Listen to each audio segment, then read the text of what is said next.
요한계시록 일곱 교회, 소아시아 일곱 교회 보내신 예수님의 편지, 오늘 세 번째 시간입니다. 버가모 교회에 보내신 예수님의 편지를 함께 살펴봄으로써 하나님께서 우리에게 주시는 교훈을 함께 생각해 보려고 합니다.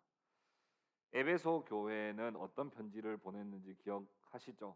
에베소 교회는 성경 공부도 진짜 열심히 한 교회였고요. 교리 공부도 너무 열심히 해서 이단의 침투가 이단이 침투할 수도 없는 교회가 바로 에베소 교회였어요. 그런데 에베소 교회에 그렇게 하나님 말씀은 많이 알았는데 사랑을 잃어버려서 처음 사랑을 회복하라는 말씀을 받았던 교회가 바로 에베소 교회이고, 또 우리에게도 동일하게 주시는 말씀입니다. 두 번째는 서머나 교회였습니다. 서머나 교회는 황제 숭배를 하지 않는 것 때문에 고난과 가난을 처절하게 겪어야만 했던 교회였습니다. 마치 그들의 삶은 예수님이 고난받으시는 것과 같이 똑같이 고난받는 삶이었습니다. 그러나 주님께서 서머나 교회에게 칭찬하시며 용기를 주시기를 너희가 실상은 부요한 자라고 말씀하셨어요. 너희가 가난하고 고난받고 있지만 사실은 너희가 진짜 부자야. 그렇게 칭찬해 주셨습니다. 그리고 이제 고난이 끝난 것이 아니고 앞으로도 계속 될 터이니 끝까지 충성하라. 끝까지 충성하라. 죽기까지 충성하라고 말씀하셨습니다. 오늘은 버가모 교회에 보내신 편지를 통하여서 상식과 충성 사이에서라는 제목으로 하나님의 말씀을 함께 생각해 보려고 합니다. 오늘 본문 12절 말씀 같이 한번 읽어보도록 하겠습니다. 12절 같이 읽읍시다. 시작. 버가모 교회의 사자에게 편지하라. 좌우에 날성검을 가지신 이가 이르시되. 예수님은 스스로를 어떤 모습으로 나타내셨습니까? 좌우에 날선 검을 가지신 이라고 자기 자신을 나타내셨습니다. 에베소 교회에는 예수님이 어떤 모습으로 나타났는지 기억하세요? 오른손에 7별을 붙잡고 7금촛대 사이를 거니시느니, 이렇게 말씀했던 거 기억하시죠? 어렴풋이라도 기억하실 겁니다. 서머나 교회에서는 예수님이 서머나 교회에다가 뭐라고 표현하셨습니까? 처음이며 마지막이요 죽었다가 살아나시니다, 이렇게 자신을 나타내셨어요. 그런데 버가모 교회는 왠지 모를 싸함이 있습니다. 아니 뭐 좋았잖아요 지금까지. 오른손에 뭐 별을 잡고 막 이렇게 내가 너희와 항상 함께하고 있다, 내가 너희를 다스리고 있다, 뭐 이런 거, 내가 죽었다가 살아난 부활의 주님이다, 뭐 이런 거. 근데 버가모 교회는 예수님이 자기 자신을 설명하실 때 뭐라고 설명하셨냐 하면 좌우에 날이 선 검을 가진 분이다, 이렇게 표현해요. 뭔가 좀 싸하잖아. 뭐 우리가 뭐 잘못했나 이런 생각이 들죠.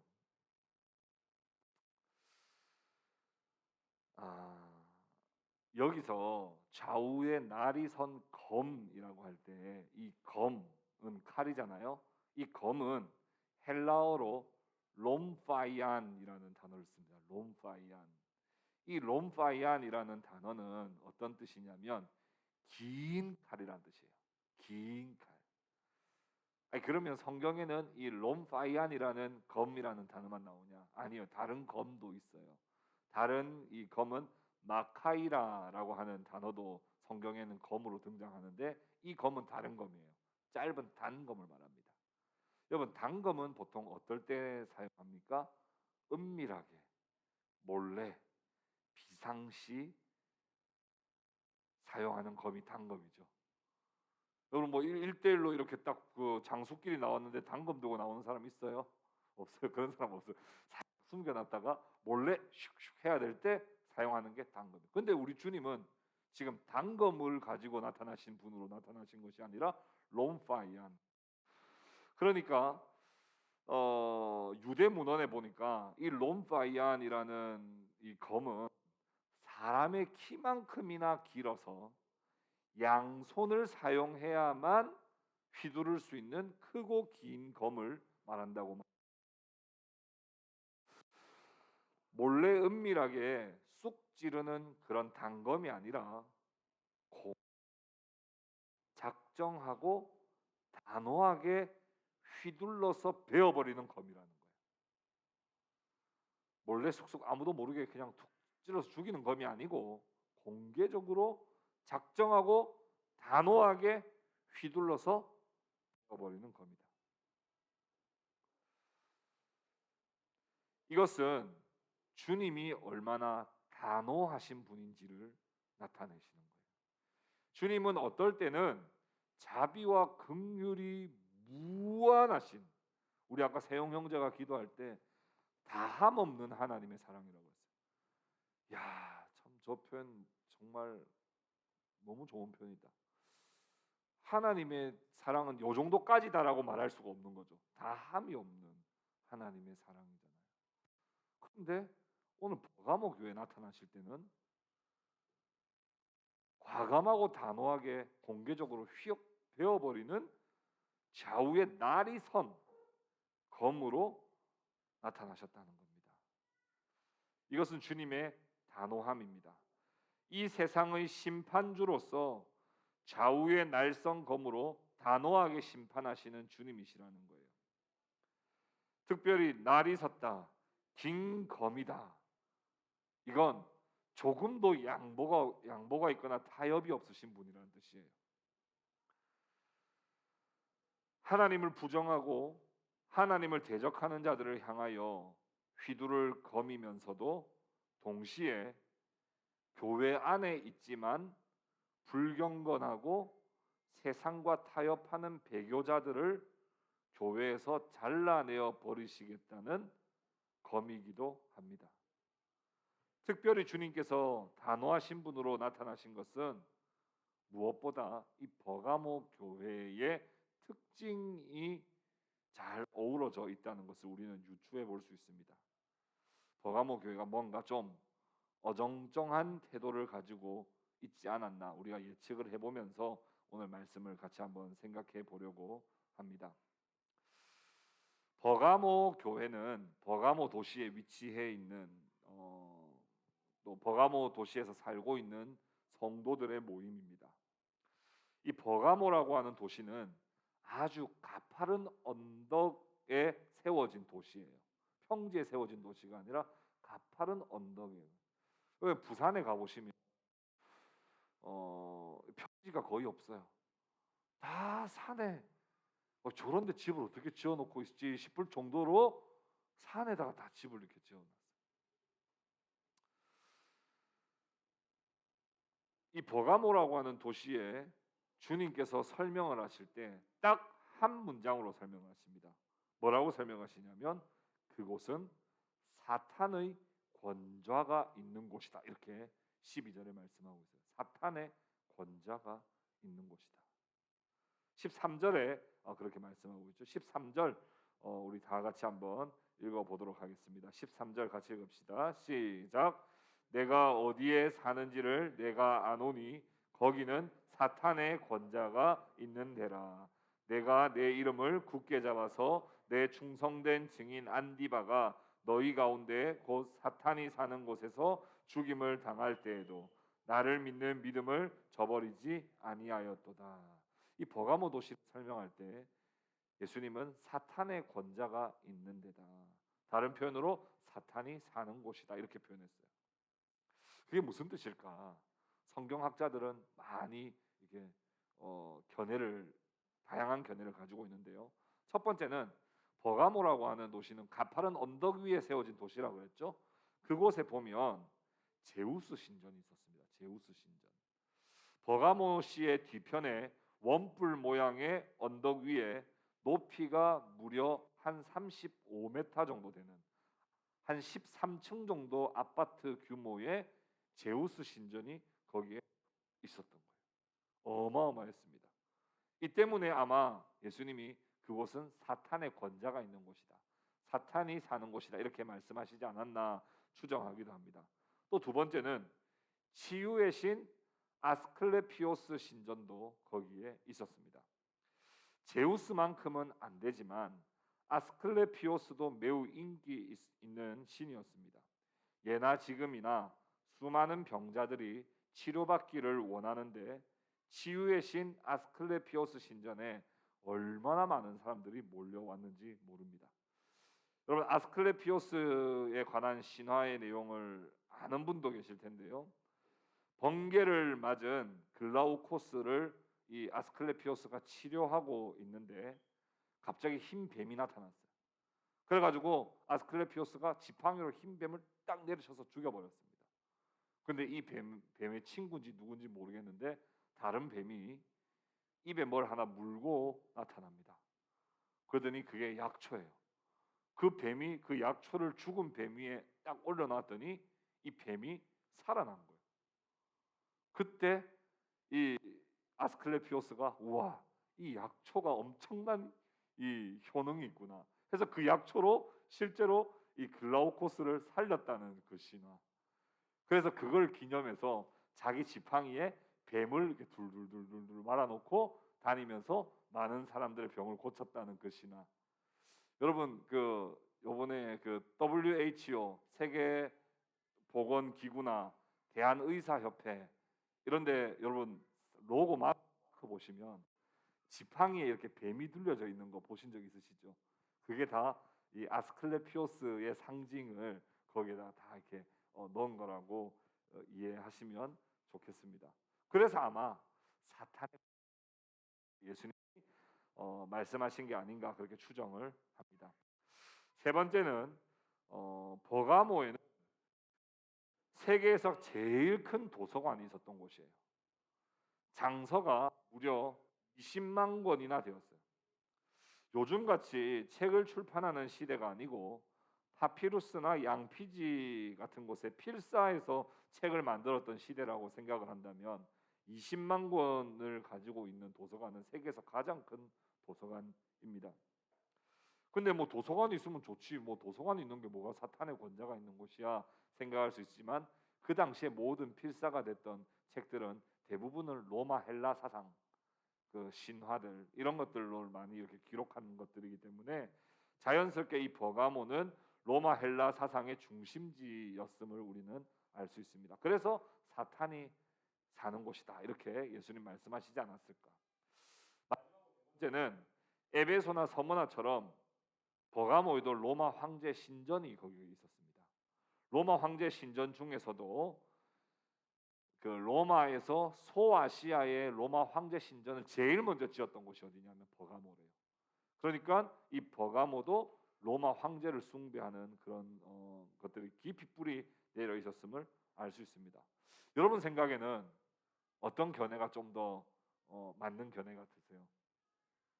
어떤 견해가 예수님이 아마 사탄의 권자가 있는 곳이다. 그곳은 사탄이 사는 곳이다. 어떤 견해가 좀 더 맞아 보이십니까? 전부인 것 같죠? 전부 다 맞습니다. 그곳에 그만큼 수많은 우상들이 자리 잡고 있었던 곳이 바로 이 버가모라는 거예요. 엄청난 규모의 우상들이 가득했습니다.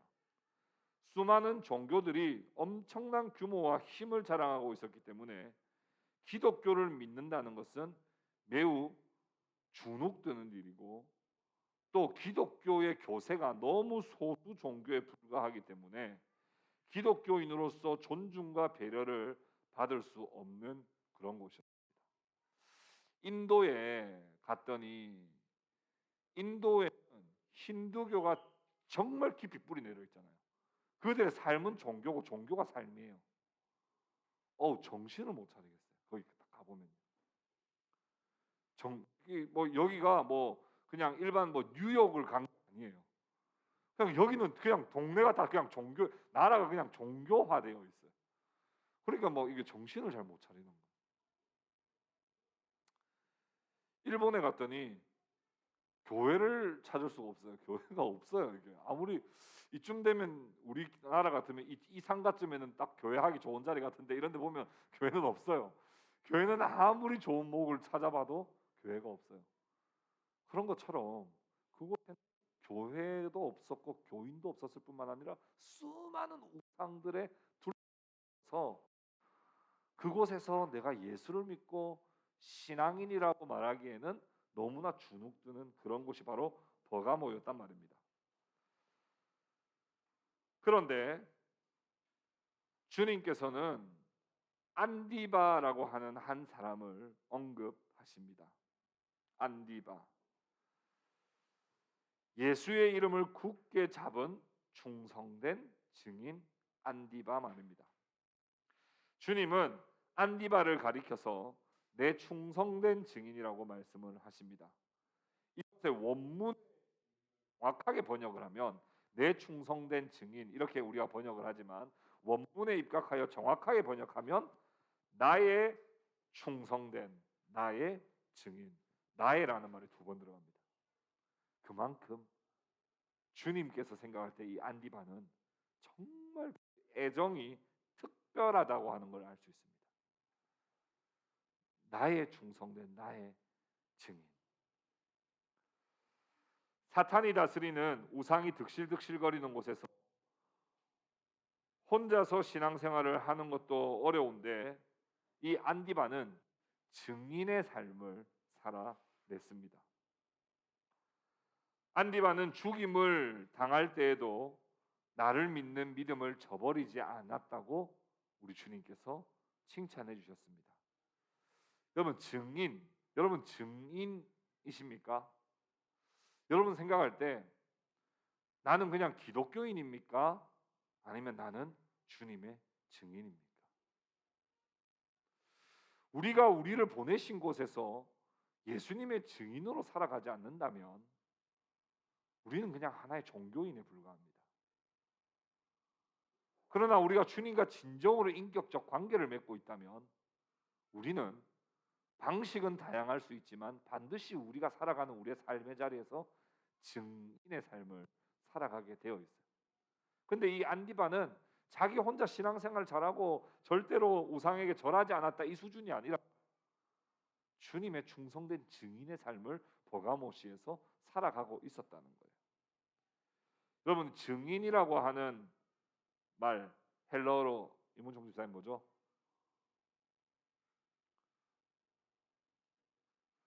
마르티스죠. 마르티스. 마르티스. 이 마르티스가 증인이라는 뜻인데 이 증인이라고 하는 이 마르티스라는 말이 우리가 생각할 때는 아 예수님을 증거하는 사람이구나 이렇게 생각할 수 있지만 마르티스에서 파생된 영어 단어 말털은 증인이 아니라 순교자라는 뜻이에요. 그게 처음에는 증인이라는 단어로 사용됐는데 왜 이게 말털이라는 순교자가 됐냐면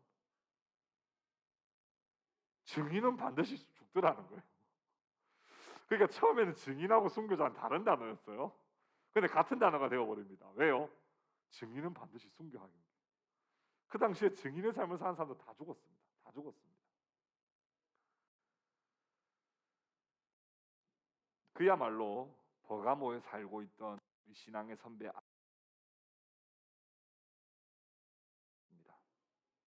왜냐하면 박해 속에서도 예수의 이름을 굳게 잡았어요. 을 증언하다가 순교하기까지 믿음을 저버리지 않았습니다. 사람이 좀 따돌림 당하면 예수의 이름을 놓을 만해요. 고문을 당하면 예수님의 이름을 놓을 만하단 말입니다. 적당히 포기하고 다음 기회를 잡을 수도 있습니다. 그런데 나의 충성된 나의 증인 안디바는 죽을 때까지 믿음을 저버리지 않고 예수의 이름을 굳게 잡고 있는 한다면 하는 단호한 신앙인이었다는 거예요. 근데 우리가 그런 생각을 해볼 수 있어요. 아니 근데 예수를 믿는다고 해가지고 그렇게 죽이는 사람들은 도대체 무슨 생각으로 죽이는 거야? 이런 생각 들지 않습니까? 아니 예수 믿는다고 죽일 일입니까? 죽일 일은 아니잖아요. 그런데 예수님이 하신 말씀을 다시 우리가 생각해 보면 죽일 일이 맞습니다. 왜요? 이 세상은 사탄의 권자가 있는 곳이기 때문에 그렇습니다. 하나님이 이 세상을 사랑하신 것처럼 이 세상을 사랑해야 하지만 한편으로 이 세상은 사탄이 다스리고 있고 사탄이 믿는 자들을 죽이는 곳임을 우리는 알아야 합니다. 사탄의 기한은 영원하지는 않지만 주님이 다시 오실 때까지는 사탄이 이 땅을 다스리면서 계속해서 참된 증인들을 핍박하고 고난을 주고 심지어는 죽이기도 할 겁니다. 너무 이 세상을 우리가 그냥 사랑해야 할 대상으로만 생각도 잘못된 생각입니다. 여러분 최후의 심판자가 누굽니까? 심판자는 사탄이 아닙니다. 나를 평가하는 자가 세상 사람들이 아닙니다. 나를 바라보시고 나의 주님이신 예수 그리스도 심판자예요. 여러분들을 누구를 심판자로 생각하고 살습니까? 세상 사람들 눈치 너무 많이 보고 있는 거 아니에요, 우리 지금? 세상의 심판에 마치 나이스한 사람이라고 평가받고 싶어서 너무 우리 지금 세상 눈치 보고 있는 거 아니냐 말입니다. 오늘 버가모에게 주신 주님의 편지를 우리는 마음에 다시 한번 새깁시다. 이 세상은 사탄이 사는 곳입니다. 이 세상은 기독교인들을 고난을 주고 핍박하고 환난을 당하게 하여 죽임에 이르게까지 하는 것이 바로 이 세상인 것을 우리는 기억해야 됩니다. 그렇게 이 세상에 인정받으려고 하는 크리스천으로 사는 것은 모순이 될 수 있다는 그 함정이 있음을 우리는 늘 기억해야 돼요. 오늘날 교회가 상식이라고 하는 탈을 쓰고 세상에 너무 좋은 평가를 얻고자 합니다. 맞습니다. 교회가 그동안 너무 몰상식한 모습들도 많이 보였고 예의 없이 무례하다는 비판도 많이 받아왔던 것도 사실입니다. 그렇지 않습니까? 이웃들에게 좋은 평가를 얻지 못하고 교회, 교인들, 기독교 하면 눈살을 찌푸리게 하는 교회의 독단적인 모습이 더 많았던 것도 사실입니다. 그러나 오늘 우리가 기억하며 다시 한번 생각해 봐야 될 것은 그렇다고 해서 우리가 상식적인 교회, 상식적인 교인이라고 하는 탈을 쓰고 우리는 교회의 좋은 이미지를 얻고자 소위 세상에서 좋은 점수를 얻기 위해서 신앙의 소신과 단호함을 잃어버린 것은 아닌지 우리 자신을 돌아봐야 합니다. 마치 기업은 고객의 평가를 너무나 무서워하고 두려워하듯이 교회가 교인의 평가가 두려워서 교인에게 서비스 제공하는 것에 급급하고 교회가 잠재 고객인 세상 사람들에게 좋은 인상을 지속적으로 심어준다는 명목하에 나의 신앙의 검이 무뎌졌는지도 모른 채 하나님의 시선보다는 세상의 시선을 더 신경 쓰고 있는 우리는 아닌지 우리 자신을 돌아봐야 합니다. 궁극적으로 우리를 마지막 날에 심판하시는 심판자는 하나님이시라는 사실을 우리는 단 한순간도 잊으면 안 됩니다. 세상이 동행교회에 평점 8.9점을 줬는지 9.4점을 줬는지 그것으로 하나님은 그걸 감안하시지 않는단 말입니다. 얼마나 내 백성이 나의 법과 나의 규례를 잘 지키며 고난과 핍박 속에서도 끝까지 예수의 이름을 붙들고 작은 것 하나도 성실하게 순종했는가?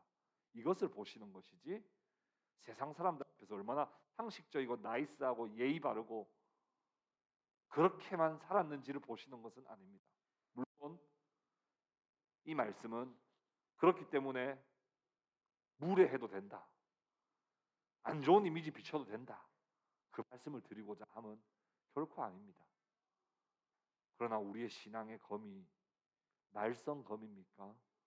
아니면 무뎌져서 때로는 또 내가 신앙인인지 아닌지도 헷갈리는, 옆에 분도 신앙인인지 아닌지도 헷갈리는, 이도 저도 아닌 사람으로 보고 있지는 않은지 우리 자신을 돌아봐야 되는 거예요. 궁극적으로 우리가 누구의 심판대 위에 서는지를 늘 기억하십시오. 우리는 사탄의 권좌에 살고 있기 때문에 늘 일사각오의 단호함을 우리는 가지고 살아가야 합니다. 우리가 속한 교단에 선배들이 그리하였던 것처럼 사랑과 선행은 포기할 수 없으나 결코 타협하지 말아야 할 것을 단호하게 노라고 외치고, 너무 힘들고 불가능해 보여도 주님이 명령하시고 원하시면 그것만으로도 예스라고 외칠 수 있는 신앙인들이 되시기를 바랍니다. 안디바 같은 사람도 버가모에서 정말 하나님의 말씀 붙들고 살았지만 버가모에 꼭 그런 사람만 있었던 것은 아닌 것 같습니다. 14절 15절 말씀 같이 읽어보도록 하겠습니다. 14절 15절 같이 읽읍시다. 그러나 내게 두어 가지 책망할 것이 있나니 거기 내게 발람의 교훈을 지키는 자들이 있도다. 발람이 발락을 가르쳐 이스라엘 자손 앞에 걸림돌을 놓아 우상의 제물을 먹게 하였고 또 행음하게 하였느니라. 이와 같이 내게도 니골라 당의 교훈을 지키는 자들이 있도다. 버가모 교회 가운데 14절에 말씀하는 바와 같이 발람의 교훈을 지키는 자들이 있고 15절에 말씀하는 바와 같이 니골라 당의 교훈을 지키는 자들도 있다고 말씀합니다. 거의 같은 말입니다. 발람의 교훈, 니골라 당의 교훈. 이건 무슨 말일까?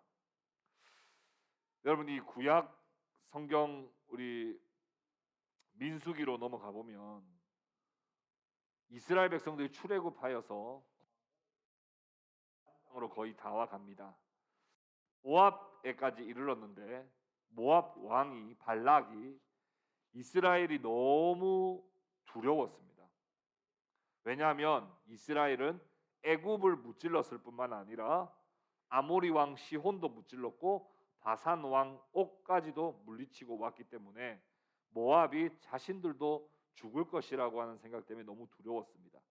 그래서 나라에 있는 모든 돈을 써서라도 발람이라고 하는 선지자를 매수해서 이스라엘을 저주해달라고 그렇게 부탁을 합니다. 근데 이 발람이 이스라엘을 저주하려고 하니까 하나님 그걸 계속 막으시는 거예요. 하나님 계속 막으셔서 저주하려고 해도 축복하게 되고 저주하려고 해도 축복하게 됩니다. 발람이 어찌 할 수가 없는 거예요. 근데 엄청난 거액의 돈을 받습니다. 발람이. 그래서 발람이 자기가 저주하려고 해도 축복하게 되고 저주하려고 해도 축복하게 되니까 결국 이 발람이 꾀를 쓰는데 어떤 꾀를 쓰냐면 발락에게 계략을 하나 알려주고 떠납니다. 어떤 계략이냐? 모압의 여인들을 이용해서 이스라엘 남자들을 다 유혹하자는 거예요. 그러면 쟤들은 분명히 넘어질 거다. 그리고 난 다음에 행음하게 하고 함께 우상의 제물도 먹게 만들어라. 그러면 저 이스라엘의 하나님 여호와가 절대로 그들을 용서하지 않을 거다. 실제로 모압의 여인들의 유혹에 이스라엘 백성들이 다 넘어가서 행음하고 우상의 제물을 다 먹습니다. 그래서 하나님이 한순간에 24,000명에게 연병을 내려서 다 죽게 만들어 버리시죠. 그런 계략과 깨에 버가모 교회가 지금 다 넘어가고 있다는 거예요. 발람의 교훈을 따르고 있다 하는 말이 무슨 말이냐면 그 당시 문화가 완전히 우상으로 가득한 문화였거든요. 우상으로 가득한 문화였어요.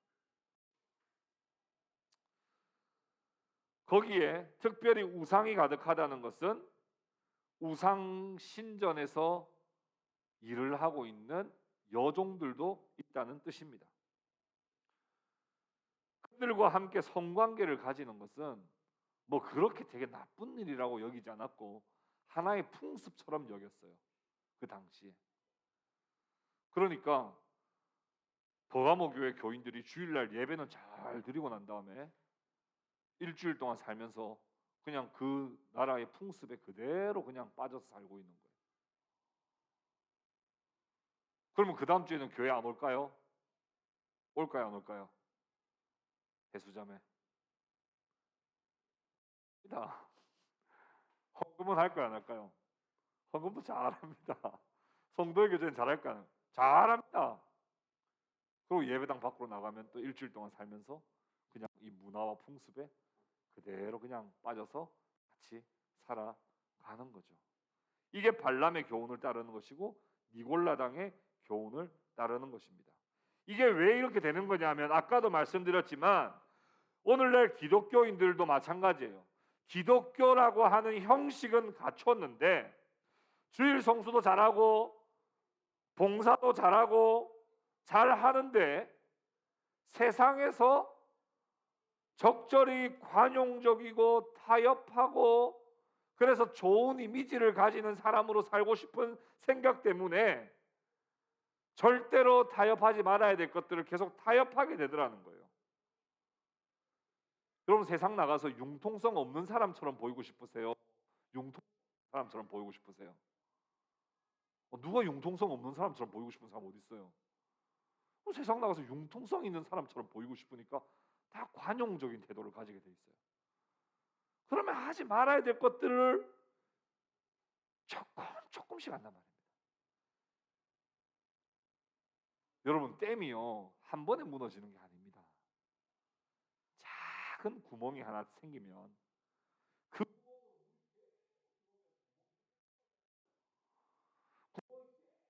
보면 댐이 무너지는 거예요. 여러분 기독교인들이 뭐 마약을 한다든지 성매매를 해가지고 무너지는 게 아닙니다. 작은 타협. 실컷 수련회 가서 은혜 다 받아놓고 수련회 끝나고 나면 사람들이 공허하니까 집에 가서 다 야동 봅니다. 이게 참 무서운 현실이거든요. 은혜 실컷 받아놓고 막상 공허하면 또 뭔가 그 하나님 아닌 다른 것에서부터 재미와 기쁨을 찾으려고 하는 그런 모습들. 이게 작은 타협이 결국에는 큰 타협이 되고 그래서 결국에는 기독교의 정체성을 팔아버리게 되는 일까지 생기게 된다는 거예요. 여러분 우리는 하나님도 사랑하지만 세상의 만몬신도 사랑하고 있습니다. 하나님이 우리의 인생을 책임져 주실 거라고 고백하지만 동시에 물질이 없으면 못 산다고 우리는 고백하며 살고 있지 않습니까? 우리는 하나님 안에서 참된 평안을 누리고 있다고 말하지만 풍요의 신 바알을 우리는 섬기고 있습니다. 세상에서 좀 안락해야 그래야 평안하지. 아유 무슨 하나님만 있다고 뭐가 평안해? 우리는 만몬신만 섬기고 있는 게 아니라 바알신도 섬기고 있습니다. 다산과 쾌락의 신 아세라는 섬기고 있지 않습니까? 우리가 주님 안에서 만족하고 주님 안에서 기쁘다고 고백하면서도 동시에 세상의 만족과 세상의 쾌락을 쫓아 살고 있지 않습니까? 우리 안에 우리도 모르는 사이에 신앙의 검이 무뎌져 있습니다. 상식적인 성도다. 나는 나이스한 성도다. 센스 있는 성도다. 너무 광신자 같은 사람들은 좀 별로다. 이런 것들이 오히려 우리의 신앙의 경계선을 모호하게 만들어서 경계선 없이 이쪽 저쪽 넘나드는 이중 정체성으로 우리가 살아가고 있지는 않는지 우리 자신을 돌아봐야 합니다. 여러분들은 아무리 이웃들을 초대하는 것이 좋아도 집에 문을 열어놓고 살지는 않지 않습니까? 누구라도 우리 집에 초대하고 싶은 마음이 늘 있어도 문은 걸어놓고 잠그고 살아야죠. 우리가 너무 신앙의 문을 활짝 열어놓고 너무 우리는 나이스하고 우리는 너무 센스 있는 성도라고 자부하면서 우리는 하나님 앞에 작은 순종도 못 드리는 그런 나약한 사람은 아닌지 우리 자신을 돌아봅시다. 마지막으로 16절 같이 읽어보도록 하겠습니다. 같이 읽겠습니다. 시작. 그러므로 회개하라. 그리하지 아니하면 내가 내게 속히 가서 내 입에 검으로 그들과 싸우리라. 주님은 회개하라 말씀하십니다. 이것은 야단치시고 정죄하시는 것 같지만 사실은 돌이킬 기회를 주시는 겁니다. 회개하라는 말씀 때 우리는 돌이킬 기회가 있는 거예요. 주님 끝낼 때는 회개하라는 말씀도 안 하십니다. 오늘 우리에게는 돌이킬 기회가 있고 오늘 우리는 다시 한번 하나님 앞에 결단할 기회가 있습니다. 주님이 단호하게 주님의 입의 검으로 우리와 싸우시기 이전에 우리는 진정으로 회개하고 주께로 돌아가야 하겠습니다. 사랑하는 형제자매 여러분, 우리는 어떤 교회를 세워가야 될까, 또 우리는 어떤 성도가 될까 많이 고민하며 살아가고 있습니다. 어떻게 하란 말인가 참 어렵기도 합니다마는, 그러나 이것도 버리지 말고 저것도 버리지 말아야 할지니라는 말씀 우리는 잘 기억해야 하겠습니다. 그러나 특별히 오늘 주시는 버가모 교회 주신 이 말씀은 신앙의 단호함, 타협하지 않는 투철한 신앙, 작은 것도 끝까지 충성해보는 그런 신앙 우리에게 요구하고 계십니다. 오늘 이 말씀을 깊이 묵상하시고 그동안 울타리도 없고 경계도 없고 걸어 잠근 문도 없는 우리의 신앙이었다면 이제는 우리의 신앙의 경계도 좀 만들고 울타리도 치고 문에 시건장치도 좀 해서 우리가 들어왔다 나갔다는 자유롭게 하되 그럼에도 불구하고 지켜야 할 것들은 철저하게 지킬 수 있는 그런 단호한 신앙인들 다 되실 수 있는 저와 여러분 될 수 있기를 주님의 이름으로 축복합니다. 우리 함께 말씀을 기억하며 우리 함께 기도하도록 하겠습니다.